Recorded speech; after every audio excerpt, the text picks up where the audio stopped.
या जीवनामध्ये बाबाचे तत्व शब्द नियमाचा अभ्यास करावाच लागेल. तेव्हाच मोह माया अहंकार कमी होईल. नाही तर मोह माया अहंकाराचा राक्षस या सेवकाला गुमराह करून टाकल. सेवक दांदरून जाईल. सेवकाची मती भ्रष्ट होऊन जाईल.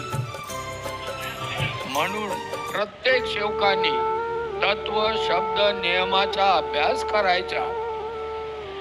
आणि महान त्यागी बाबा जुमदेजीला आपलं कृत्य आपले कर्म दाखवायचे. बाबा तुमचा धर्म तुम्हाला समजावून देईल. तुम्ही आपले कर्म दाखवा. बाबा तुम्हाला तुमचा धर्म समजून सांगेल.